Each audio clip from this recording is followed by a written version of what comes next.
Hello and welcome to another top 5 of the week. This week I have got some good recommendations for you. Let's dive in. First is a working paper that explores the concept of resilience in Africa's food value chains and its dimensions given the effects of the COVID-19 pandemic.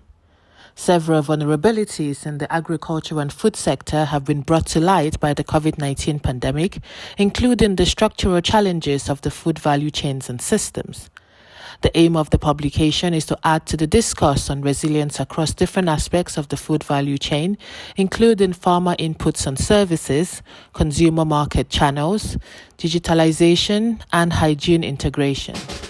Next is the 2022 Africa Energy Outlook, published by the International Energy Agency, which examines the shifting tides of the global energy landscape as more countries commit to rapidly cutting their greenhouse gas emissions and the implications for Africa's energy sector. The report showcases the role of natural gas and oil in this decade to help fuel the continent's economic growth and industrialization, and also pinpoints how African countries can position themselves today to hedge against new risks and to seize emerging opportunities in areas such as critical minerals and green hydrogen. Number 3 is a 145-page report on regional economic integration with a focus on African cities. This report shows that cities as centers of consumption and production are likely to play a leading role in realizing the economic gains stemming from regional trade integration as underpinned by the agreement establishing the African Continental Free Trade Area.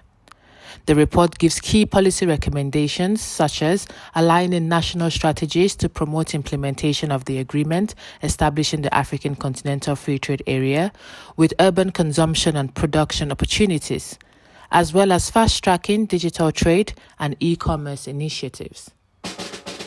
My fourth recommendation is a book on women's empowerment for sustainability in Africa that presents various aspects and impacts of gender discrimination and empowerment policies on the economic development of African countries as well as their capacity building. The book argues that without the inclusion of women, sustainable development will remain elusive to many countries in Africa.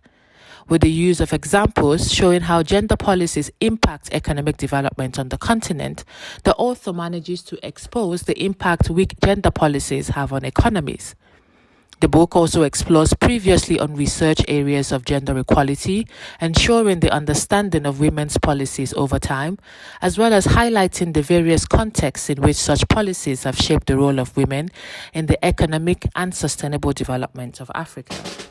Finally, I head to Burkina Faso for a report that looks at the opportunities and risks presented by insecurity and COVID-19 to the Shea value chain.